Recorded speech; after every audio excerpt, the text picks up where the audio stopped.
ideologi. Nah, kenapa kita keberatan kalau Islam disebut ideologi? Karena Islam bukan hasil pemikiran manusia. Islam itu bukan fikrah dari Nabi Muhammad SAW. Tapi Islam itu walakinnahu dinul wahyil ladzi tahtawi ma'alimuhu 'alal usul wal furu'. Akan tetapi agama Islam itu adalah agama wahyu. Kalau sudah dikatakan wahyu berarti berasal dari Allah Subhanahu wa taala. Jadi bukan dari manusia. Kalau ideologi apapun di dunia ini, ideologi berasal dari pikiran manusia. Apakah itu ideologi kapitalis, ideologi komunis, ideologi ateis, itu semua ideologi. Karena lahir dari buah pikiran manusia. Sedangkan Islam bukan ideologi. Nah, jadi tolong kita jangan latah. Nah, kadang-kadang sekarang ini Islam disebut ideologi. Oh, ideologinya apa? Islam ya. Nah, Islam itu bukan ideologi. Islam itu akidah, syariah, dan akhlak. Nah, Islam itu agama wahyu. Islam itu bukan ideologi. Nah, artinya disebut bukan ideologi, Islam lebih tinggi dari ideologi. Nah, karena ideologi datang dari pikiran manusia, sedangkan Islam datang dari wahyu Allah. Ya tentu jauh lebih tinggi. Jadi terlalu rendah kalau Islam itu disebut ideologi. Nggak pantas.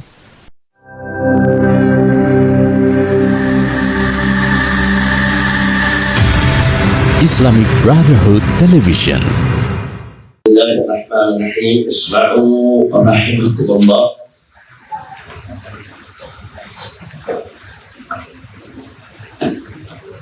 Al-mas'alatu tsaniyah. Kita masuk ke persoalan yang kedua dari pasal ini. Masail din, itu tentang masalah-masalah agama atau pokok bahasan dalam urusan agama. Inna masail din tanqasimu ila thalathati aqsamin. Wahia, sesungguhnya masalah agama itu terbagi menjadi 3 bagian. Yang dimaksud 3 bagian di sini, yang pertama adalah al-aqidah. Ia tubhadu 'anil masail al-i'tiqadiyyah allati tata'allaqu bi umuril iman kal ghaibiyah. Jadi masalah akidah ini membahas tentang persoalan i'tiqad yang berkaitan dengan urusan keimanan kal ghaibiyah, seperti urusan yang gaib. Yang dimaksud urusan yang gaib, urusan yang wajib kita imani yang tidak terdeteksi dengan panca indera kita, seperti iman kepada adanya sorga, adanya neraka, adanya siksa kubur, adanya nikmat kubur. Itu hal-hal yang tidak terdeteksi dengan panca indera kita, jadi yang gaibiyah. Nah, jadi itu yang dimaksud dengan persoalan gaib. Nah, semua itu termasuk qismul aqidah. Yang kedua, asy-syari'ah. Asy-syari'ah, sebagaimana kita maklumi, kalau makna yang umum, apa saja yang ada dalam ajaran Islam, baik itu berkaitan dengan akidah, hukum, akhlak, semua disebut syariah. Jadi kalau disebut syariah atau Islamiyah, saudara, secara umum apa saja yang ada dalam ajaran Islam disebut syariah. Tapi yang dimaksud syariah di sini adalah persoalan yang khusus. Dia tubhasu 'anil masail adh-dhahiriyah allati tata'allaqu bi umuril Islam kal ibadah wal muamalah. Jadi yang dimaksud syariah dalam konteks ini yaitu yang membahas tentang masalah-masalah dhahiriyah. Yang dimaksud masalah dhahiriyah, hal-hal yang diamalkan oleh jawarih, hal-hal yang diamalkan oleh anggota tubuh kita yang bisa terdeteksi oleh indera kita, terlihat, zahir, nyata, saudara. Dan ini berkaitan dengan urusan keislaman, seperti mengucapkan 2 kalimat syahadat. 2 kalimat syahadatnya masuk urusan keimanan. tapi mengucapkannya masuk urusan Keislaman. Nah, jadi an-nutqu bil lisan itu kerjaan lisan, zahir. Nah, lisan itu termasuk jawarih, zahir, kelihatan, nyata dia mengucapkan sesuatu. Jadi pengucapan dua kalimat syahadat masuk urusan keislaman, makanya dia masuk rukun Islam. Tapi makna isi kandungan daripada dua kalimat syahadat, nah, itu masuk dalam soal keimanan. Baik, maka itu urusan keislaman di sini disebut kal ibadat. Nah, semua jenis-jenis ibadat itu masuk urusan keimanan, begitu juga al muamalat. Nah, sedangkan yang ketiga adalah al akhlak. Nah, qismul akhlak. Yang dimaksud qismul akhlak di sini yatubhatsu anil masail batiniyah.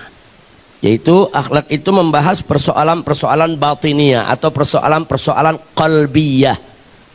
Ya, persoalan-persoalan qalbiyah. Ini maksud batiniyah di sini adalah qalbiyah.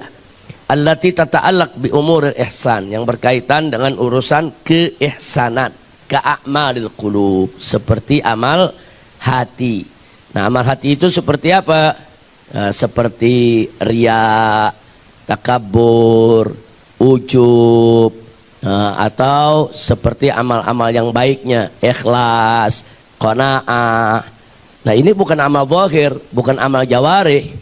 Ini juga nggak kelihatan dengan mata kita, nggak terdeteksi ya kawan dengan mata kita, karena semuanya adalah urusan hati. Nah, jadi urusan i'tiqad dengan urusan hati ini sama-sama sulit terdeteksi dengan panca indera kita. Yang terdeteksi dengan panca indera kita adalah urusan keislaman. Kita lanjutkan, inna dinal islami laisa bi ideologi. Jadi agama Islam itu bukan ideologi. Nah, kenapa kita katakan bukan ideologi? Karena ideologi dari kata ide. Ide itu buah pikiran, fikrah. Ideologi.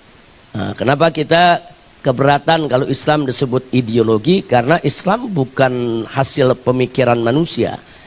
Islam itu bukan fikrah dari Nabi Muhammad SAW. Tapi Islam itu walakinnahu dinul wahyil ladzi tahtawi ma'alimuhu 'alal usul wal furu'. Akan tetapi agama Islam itu adalah agama wahyu. Kalau sudah dikatakan wahyu berarti berasal dari Allah Subhanahu wa taala. Jadi bukan dari manusia. Kalau ideologi apapun di dunia ini, ideologi berasal dari pikiran manusia. Apakah itu ideologi kapitalis, ideologi komunis, ideologi ateis, itu semua ideologi. Karena lahir dari buah pikiran manusia. Sedangkan Islam bukan ideologi. Nah, jadi tolong kita jangan latah. Nah, kadang-kadang sekarang ini Islam disebut ideologi. Oh, ideologinya apa? Islam ya.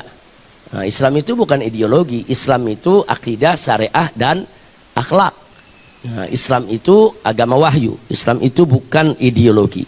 Nah, artinya disebut bukan ideologi, Islam lebih tinggi dari ideologi. Nah, karena ideologi datang dari pikiran manusia, sedangkan Islam datang dari wahyu Allah. Ya tentu jauh lebih tinggi. Jadi terlalu rendah kalau Islam itu disebut ideologi. Nggak pantas. Baik.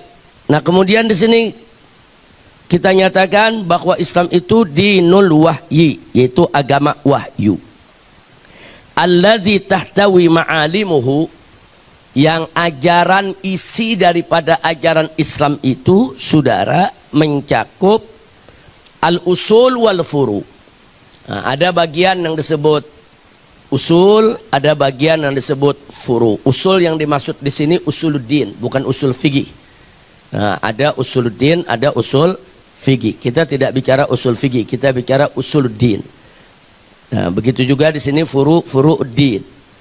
Nah, jadi agama Islam yang merupakan agama wahyu ini, inti ajarannya itu terbagi menjadi dua bagian. Ada yang usuluddin, ada yang furu'uddin.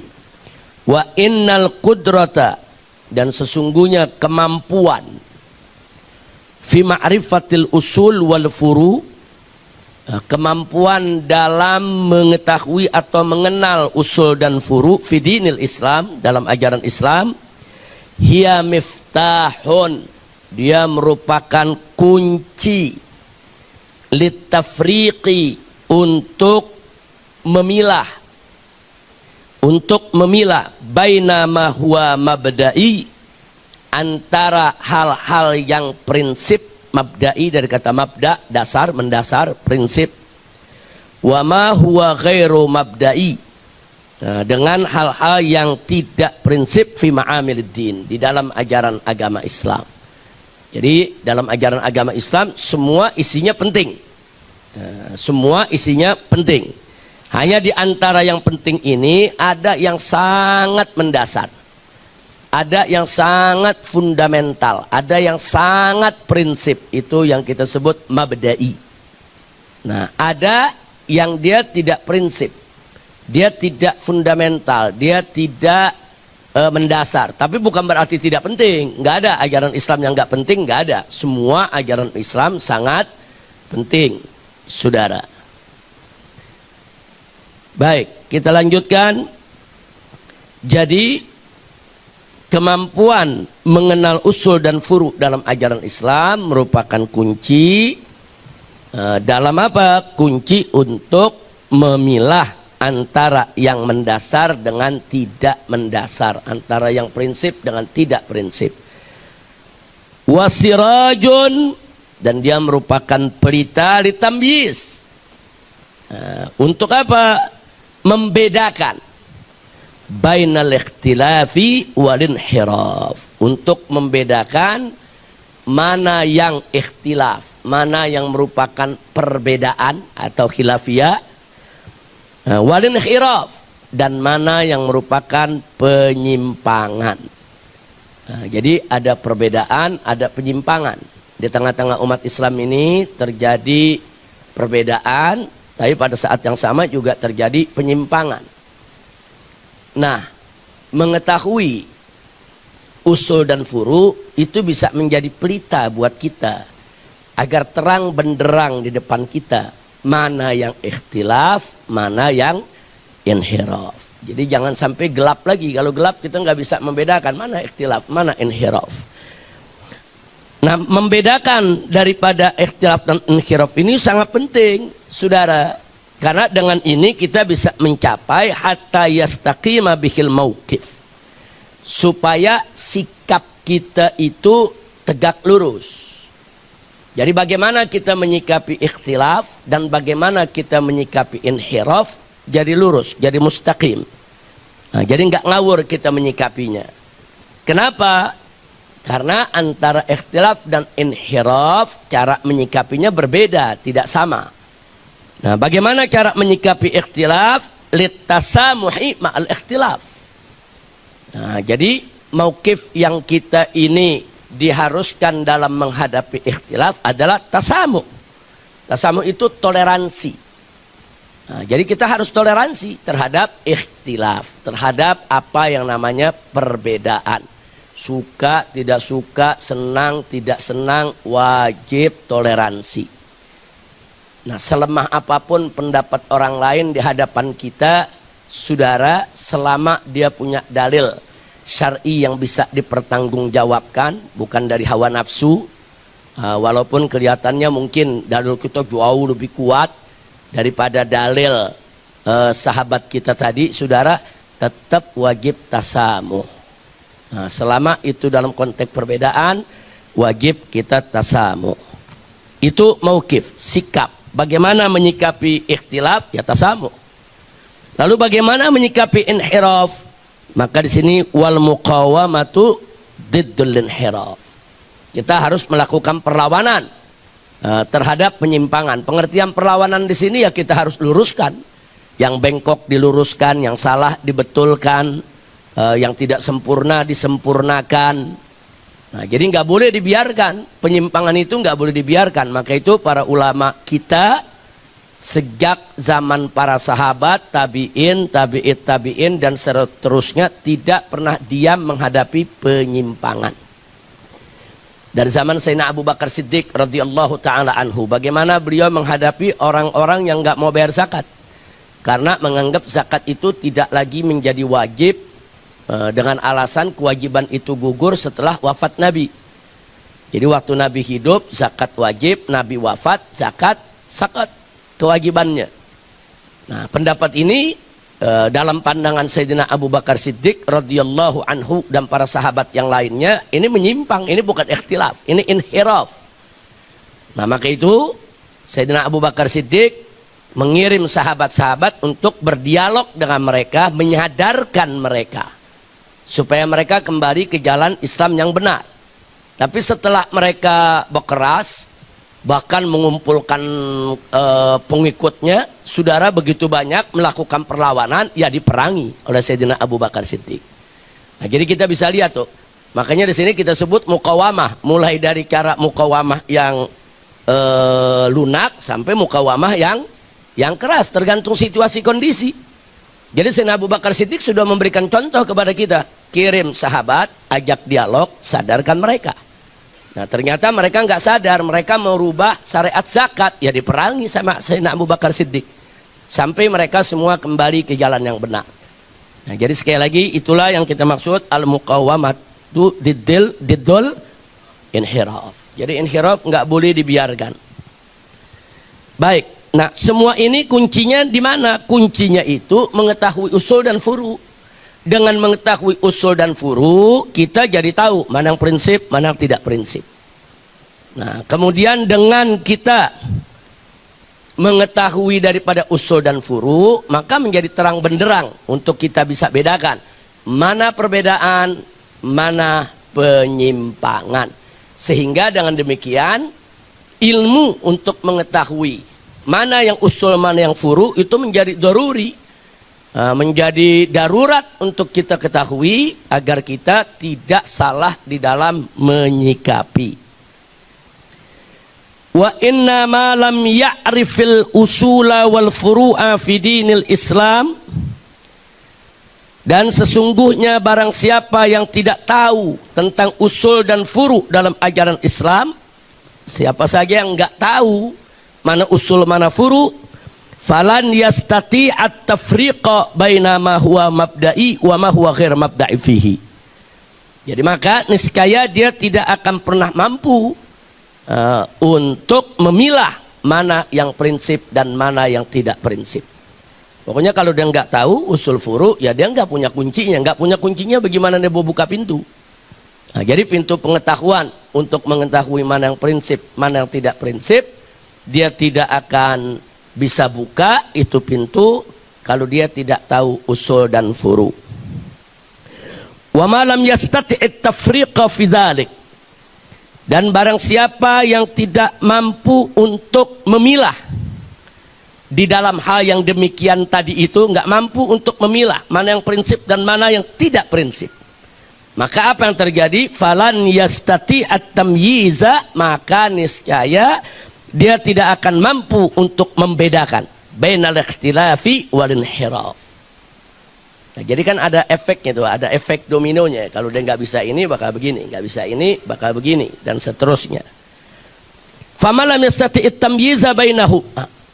Dan barang siapa yang tidak mampu untuk memilah di antara keduanya, nggak mampu untuk memilah antara ikhtilaf dan inhiraf, maka akibatnya adalah falan yastaqimal mauqifu nahwahuma, maka niscaya sikapnya tidak akan tegak lurus terhadap hal tersebut, saudara.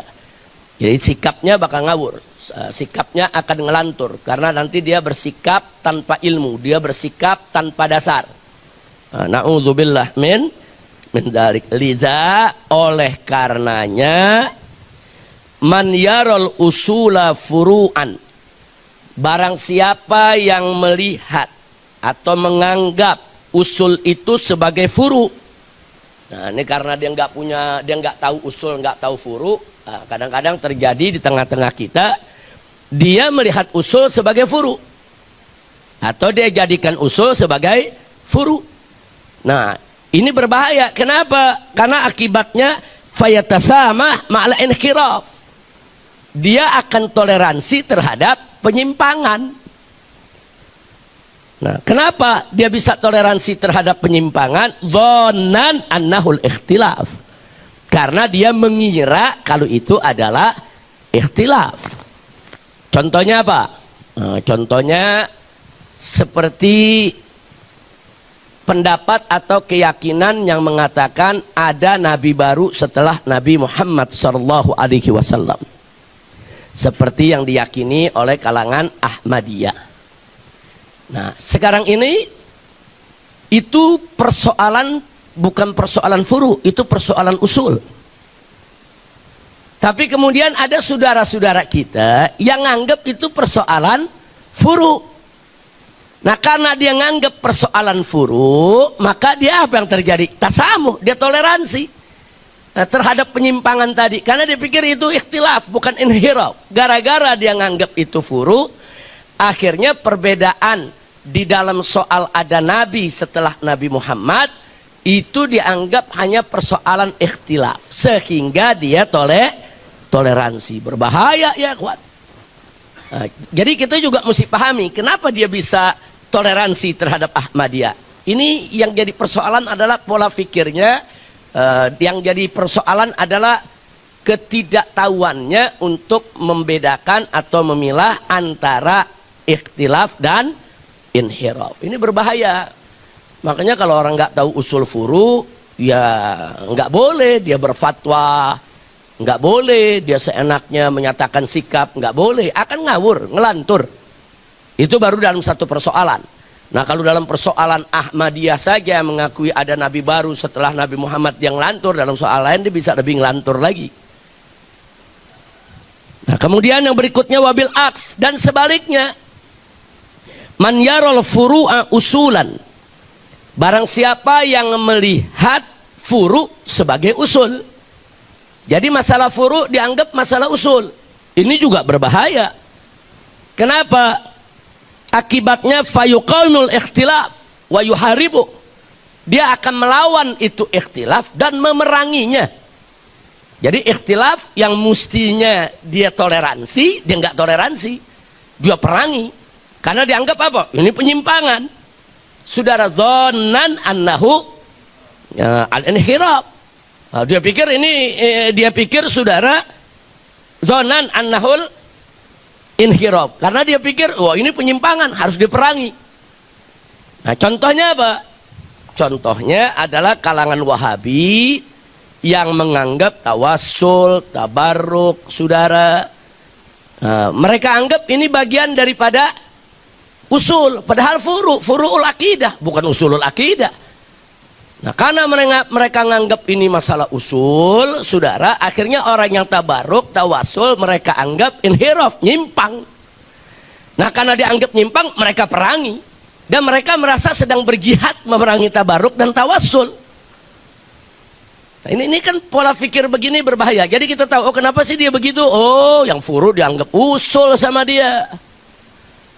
Nah, jadi untuk menghindarkan hal-hal yang seperti itu, maka umat ini perlu dibekali pengetahuan untuk membedakan mana usul, mana furu. Ya, sekurang-kurangnya kalaupun umat mungkin sulit untuk mempelajarinya atau mendalaminya, para ustadznya, para dai di tengah masyarakat yang membimbing, membina masyarakat mesti menguasai. Jadi bisa mengarahkan masyarakat, jangan, kamu nggak boleh tuh kafirkan, itu masalahnya masalah furu. Nggak boleh begitu, kamu seenaknya mengkafirkan, itu bukan masalah yang prinsip. Nah, kalau ustadznya menguasai kaidah-kaidah atau doabit-doabit dalam persoalan ini, insya Allah umat akan tegak lurus sikapnya di dalam menghadapi ikhtilaf maupun inhiraf. Nah, inilah yang nanti akan kita bahas secara panjang lebar, satu persatu dengan contoh. Kenapa contoh-contoh itu penting? Supaya nanti pada saat kita ingin menerapkannya dalam langkah perjuangan dakwah kita, kita lebih mudah untuk menerapkannya, insya Allah. Nah, itu berkaitan dengan persoalan agama. Nah, maka itu kalau kita lihat kenapa sih? Ini juga penting sebagai catatan. Apa sih kadang-kadang ada orang menganggap furu itu sebagai usul. Nah, sepanjang yang saya pelajari, karena ada tahafut, ada kerancuan di dalam mendefinisikan usul dengan mendefinisikan akidah. Jadi ada yang menganggap akidah itu usul, usul itu akidah. Nah, ini jadi rancu.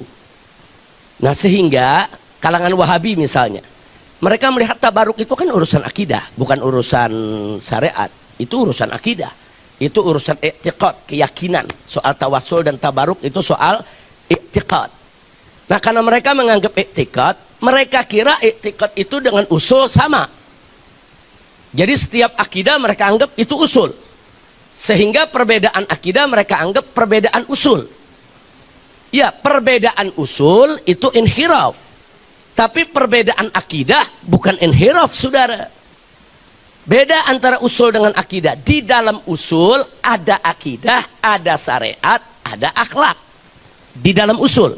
Tidak semua di dalam usul itu urusan akidah. Di dalam akidah pun ada usul, ada furu. Nah, dulu saya pernah berikan pelajaran ini dalam pengajian bulanan. Kita berikan contoh-contoh. Di antaranya begini. Bagaimana perbedaan para sahabat Nabi alaihi salatu wassalam tentang Nabi melihat Allah saat Isra Mi'raj. Sahabat berbeda. Kita jangan cerita ulama yang ke bawah lah, tabi'in kita. Para sahabat sendiri berbeda. Ibn Abbas punya pendapat, Anas ibn Malik punya pendapat, Sayyidatuna Aisyah radhiyallahu anhum ajma'in punya pendapat. Beda-beda. Nah, sekarang kalau kita bicara tentang ru'yatullah fil Mi'raj, itu urusan fikih atau urusan akidah? Akidah. Siapa bilang dalam akidah nggak boleh berbeda? Sahabat berbeda dalam akidah. Nah, jadi urusan tadi itu akidah, tapi bukan usul. Bukan usulul akidah, itu furu'ul akidah. Nah, jadi dia urusan akidah, tapi bukan usulnya, dia furu'nya. Nah, karena dia bagian furu'nya, wajar para sahabat berbeda. Tapi kalau dalam konteks usulnya, nggak ada sahabat berbeda. Bahwa Isra Mi'raj itu adalah peristiwa yang betul-betul terjadi. Sepakat semua. Nggak ada sahabat berbeda. Saudara, bahwa Isra itu hak, Mi'raj itu hak. Semua sahabat itu sepakat. Itu usulnya. Nah, tapi dalam usul itu kan ada furu. Saudara, nah dalam furu'nya ini para sahabat berbeda. Apalagi para tabi'in, apalagi ulama-ulama yang datang setelah itu. Jadi perbedaan Ahlus Sunnah dengan Mu'tazilah umpamanya. Nabi itu Isra Mi'raj itu dengan ruh saja atau ruh dan jasad. Ahlus Sunnah sepakat ruh dan jasad. Nah, tapi Mu'tazilah mengatakan enggak, ruh saja. Saudara, pendapat Mu'tazilah ini dinisbahkan juga kepada sejumlah sahabat. Nah, jadi jangan gara-gara kemudian kita saling mengkafirkan. Isra Mi'rajnya semua sepakat, itu usul. Tapi beberapa item peristiwa di dalam Isra Mi'raj itu merupakan persoalan furu yang dari zaman sahabat pun sudah ada perbedaan. Nah, itu yang tadi saya katakan penting sekali. Wah, kalau kita nggak bisa bedakan antara usul dan furu, jangan-jangan nanti sahabat yang berpendapat berbeda dengan yang diikuti oleh Ahlus Sunnah sekarang kita kafirin semua itu, saudara. Na'udzubillah min dalik. Jadi tolong hati-hati dalam konteks itu ya, ikhwan. Baik, kemudian kita masuk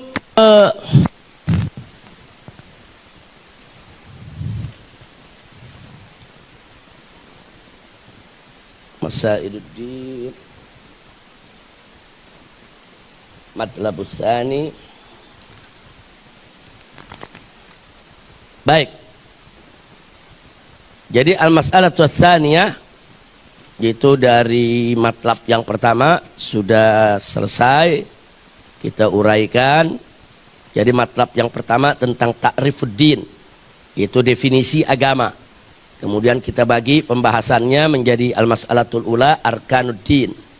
Kemudian berikutnya setelah arkanuddin, masalah yang berikutnya tadi kita sudah bahas tentang masailuddin. Tentang masailuddin. Dia hanya ada 2 masalah yang kita bahas di dalam persoalan ta'rifuddin agar kita tahu itu hakikat daripada agama itu sendiri. Baik, kita masuk dulu ke al-matlabus tsani.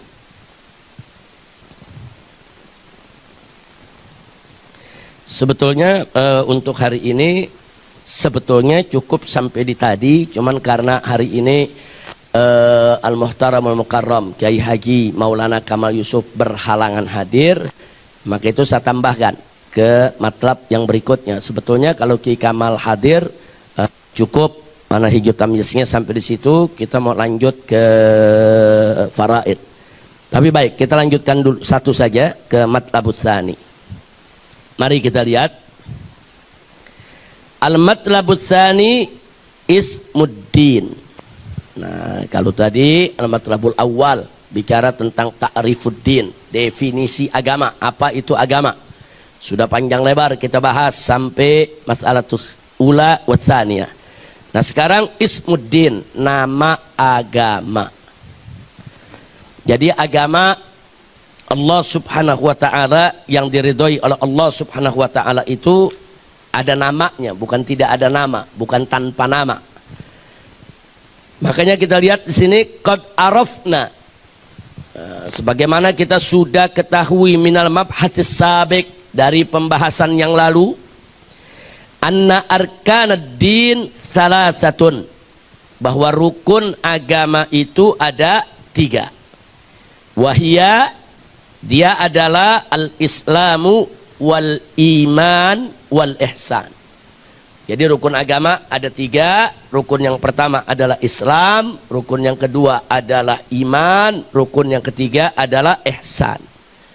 Wallahu subhanahu wa ta'ala qad ikhtara min hadhil arkanis salasah. Allah Subhanahu wa taala telah memilih di antara ketiga rukun ini laqabal Islam, laqab Islam, nama Islam. Jadi laqab Islam itu dari Islam, iman, ihsan. Nah, laqab yang Islam ini dipilih oleh Allah Subhanahu wa taala sebagai apa? Isman. Sebagai nama lidinihil hanif, sebagai nama untuk agamanya yang lurus, saudara. Ya. Jadi nama yang diberikan untuk agama yang lurus ini adalah Islam. Makanya kita nggak dengar agama iman, agama ihsan. Padahal disebut agama iman boleh saja, disebut agama ihsan boleh saja. Tapi nama yang dipilih oleh Allah tentu pilihan Allah yang terbaik. Saudara, yang dipilih oleh Allah adalah Islam. Agama Islam. Jadi yang dimaksud agama Islam itu adalah agama yang isinya Islam, iman, ihsan. Jadi kalau sekali terus ada yang mau coba ini kan agama iman, ya memang benar Islam itu agama iman. Islam itu agama ihsan, memang benar Islam itu agama ihsan. Tapi dari 3 istilah rukun tadi yang dipilih oleh Allah sebagai nama adalah Islam, di mana Allah firmankan dalam Al-Qur'anul Karim, inna dina indallahil Islam. Nah, jadi sesungguhnya agama di sisi Allah itu adalah Islam. Nah, jadi kita tunduk, kita patuh apa nama yang sudah diberikan oleh Allah itu yang kita gunakan. Dari zaman Nabi sampai saat ini, hari ini agama kita disebut agama Islam. Jadi agama kita nggak disebut agama iman, agama ihsan, enggak. Lu isinya memang ada iman, ada ihsan, ya. Bahkan agama kita mau disebut agama jihad juga bisa, karena memang isinya jihad. Agama kita mau disebut agama sholat, agama puasa bisa, karena memang isinya sholat dan puasa. Tapi saudara, nama-nama seperti itu, saudara, itu tidak melekat sebagai nama sebuah agama. Yang dipilih oleh Allah menjadi nama agama kita yang rukunnya 3 tadi, Islam, iman, dan ihsan, adalah laqab Islam. Wal Islamu huwa ismuddinil ladzi jaa bihil anbiya war rusul. Dan Islam itu adalah nama agama yang dibawa oleh semua nabi dan rasul.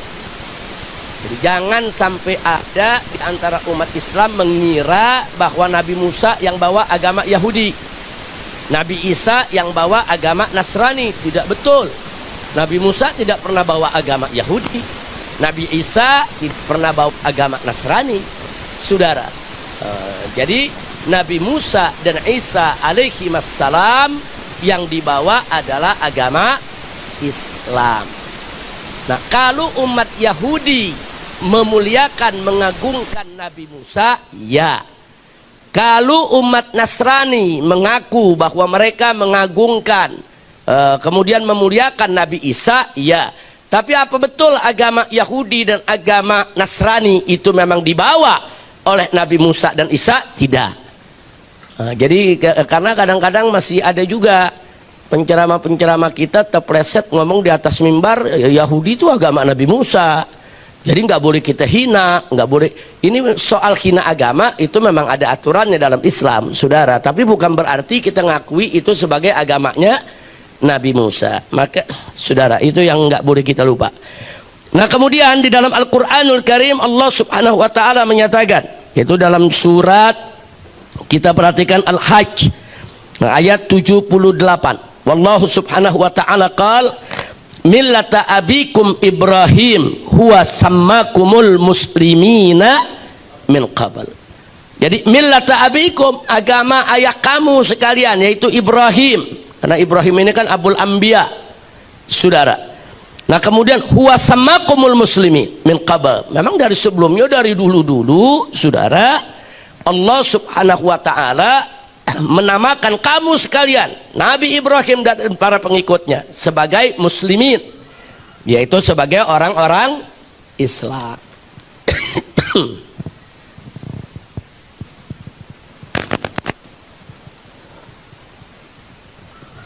Liza, karenanya, fa innal alaqata, bahwa sesungguhnya hubungan bainal islami wal imani wal ihsan, hubungan antara Islam, iman dan ihsan, wathiqatun mutakamilatun la tatajazza.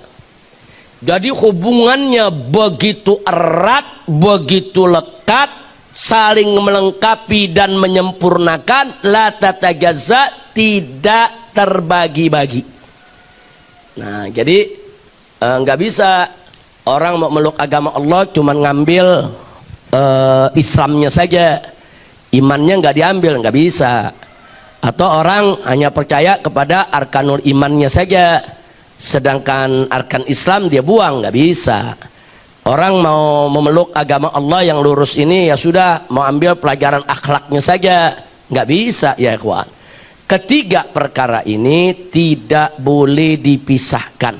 Kalaupun kita pisahkan hanya dalam bab tadris, dalam belajar nih kita pisah. Oh, ini Islam, ini iman, ini ihsan. Ya, dalam pembelajaran kita pisah. Tapi dalam praktek kehidupan sehari-hari antara i'tiqad, saudara, dengan syariat dan akhlak nggak bisa dipisah. Satu sama lainnya saling terkait, nggak bisa dipisahkan, saudara. Jadi nggak ada tuh, saudara, nggak ada Islam tanpa iman, dan nggak ada iman tanpa Islam, dan nggak ada iman Islam tanpa akhlak, ya kawan. Nah, jadi ini semua saling terkait, jangan dipisahkan. Makanya kadang-kadang kan suka ada debat, mana sih yang lebih penting yang mesti dipelajari? Akidah, fikih, apa akhlak? Yang mendalami akidah, wah ngotot akidah paling penting yang harus dipelajari. Yang hari fikih enggak, oh fikih dong, saudara. Enggak begitu, ketiga-tiganya wajib dipelajari semenjak dini secara simultan. Nggak boleh ada mendalami akidah saja, syariatnya dia nggak ngerti, nggak bisa. Bagaimana dia mau sholat kalau nggak tahu syariat? Bagaimana dia mau puasa, saudara? Bagaimana dia ingin mengimplementasikan imannya dalam bentuk ibadah kepada Allah kalau dia tidak mempelajari syariatnya? Iman itu kan mesti diimplementasikan dalam bentuk amal. Implementasi iman dalam bentuk amal, saudara, yaitu yang disebut Islam. Nah, jadi kalau iman yang kuat, lurus, saudara, imannya kuat, lurus, pasti akan menuntun si mukmin tadi untuk apa? Untuk melaksanakan syariatnya. Lalu kaitannya akhlak, akhlak itu buahnya, thimar. Jadi manakala orang imannya sudah kuat, syariatnya tegak, akhlaknya pasti mulia.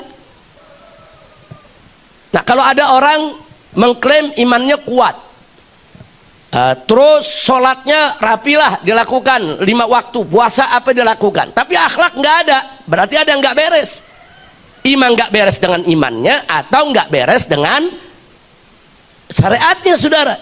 Karena kalau imannya beres, syariatnya beres, pasti akhlaknya bagus. Nah, jangan kita bicara kerjaan Islam yang lain seperti puasa, haji dan lain sebagainya. Salat aja lah.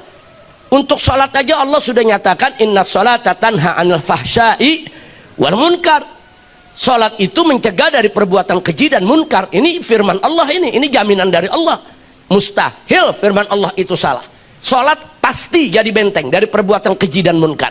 Nah, kalau ada orang salat masih tetap berbuat keji dan munkar, pasti ada nggak beres dalam salatnya. Ya introspeksi, periksa, muhasabah.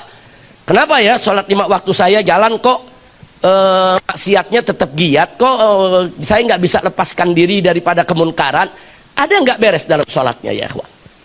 Nah, jadi sekali lagi bahwa iman, Islam, ihsan menjadi satu kesatuan yang saling melengkapi, saling menyempurnakan, tidak boleh dipisahkan. Nah, makanya kalau ngajarin anak-anak kita dari kecil, jangan kita cuma ngajar soal sholat aja, semua ajarkan. Akidahnya ajarin yang sesuai buat anak kecil, kemudian ibadahnya, syariatnya ajarkan sesuai dengan anak kecil, kemudian syariat, akhlaknya juga ajarkan sesuai dengan kemampuan anak kecil, supaya dia berjalan secara simultan tiga-tiganya, saudara. Jangan akidah to, atau jangan hanya syariat to, atau jangan juga hanya akhlak to, yang kita enggak, tiga-tiganya harus berjalan secara simultan, saudara. Nah, jadi itulah yang ingin kita paparkan di halaman ini. Lidza fa innal alaqata bainal islam wal imani wal ihsani wathiqatun mutakamilatun la tatajazza. Rawal Imam Abu Dawud rahimahullah an ummil mukminin Sayyidati Aisyah Ridha radhiyallahu anha. Jadi ada riwayat dari Abu Dawud yang bersumber dari Ummul Mukminin Sayyidatuna Aisyah radhiyallahu taala anha, di mana di sana disebutkan oleh Sayyidatuna Aisyah, saudara, anna nabiyya sallallahu alaihi wasallam qala, bahwa Nabi sallallahu alaihi wasallam pernah bersabda, di mana beliau mengatakan, innal mu'mina la yudrika bi husni khuluqihi darajatas shaimi wal qaim. Ini menarik nih. Dalam satu hadis ada urusan iman, ada urusan Islam, ada urusan akhlak. Dalam satu hadis yang singkat, padat, ringkas, jelas, tapi mengandung ketiganya. Mari kita lihat. Innal haditha yubayyinu, hadis ini menerangkan, anna imanal mu'mini, imannya seorang mukmin. Karena di hadis disebutkan innal mu'mina. Nah, ini berarti bicara soal keimanan ini. Orang yang punya iman, beriman, saudara. Nah, diterangkan bahwa imannya orang yang beriman itu ya'ti bi husnil khuluq. Jadi imannya orang yang beriman itu akan datang dalam bentuk apa? Husnul khuluq. Dalam bentuk akhlak yang baik. So, dari iman melahirkan akhlak yang baik. Ada kaitan, jadi nggak bisa dipisah. Nah, kemudian nggak sampai di situ, saudara. Wabidzalika, dengan yang demikian itu, dengan iman yang bagus tadi yang mengantarkan kepada akhlak yang baik, sayasil, maka dia akan mencapai ila darajatil Islam. Dia akan mencapai derajat Islam. Apa yang dimaksud Islam di sini di dalam hadis? Yaitu derajat shaim wal qaim. Shaim wal qaim yaitu as-shalah was-shiyam, ini bagian daripada Islam. Nah, sehingga dengan imannya yang bagus akan mengantarkan kepada akhlak yang bagus juga. Nah, otomatis dia tidak akan meninggalkan syariat Allah. Jadi satu hadis sebagai dalil untuk ini yang kita sebutkan tadi, maka fal hadisu saudara yarbit bainal imani wal islami wal ihsan. Satu hadis yang singkat ini sudah mengikat kuat antara apa? Antara iman, Islam dan ihsan. Nah, jadi tiga-tiganya diikat dengan semikian kuat. Alhamdulillah. Nah, insya Allah di halaman-halaman berikutnya kita akan lihat. Yang pertama, apa hubungan Islam dan iman? Nah, kita buktikan nanti dengan dalil, saudara, dengan paparan juga. Kemudian berikutnya, apa pula hubungan antara Islam dengan ihsan? Nah, setelah itu baru kita masuk apa hubungan iman dan ihsan. Nah, sengaja ini kita bagi menjadi 3 masalah di dalam matlab ini, karena matlab ini tadi menyebutkan bahwa iman, Islam, dan ihsan menjadi satu kesatuan yang tidak bisa dan tidak boleh dipisahkan. Alhamdulillahirabbil alamin.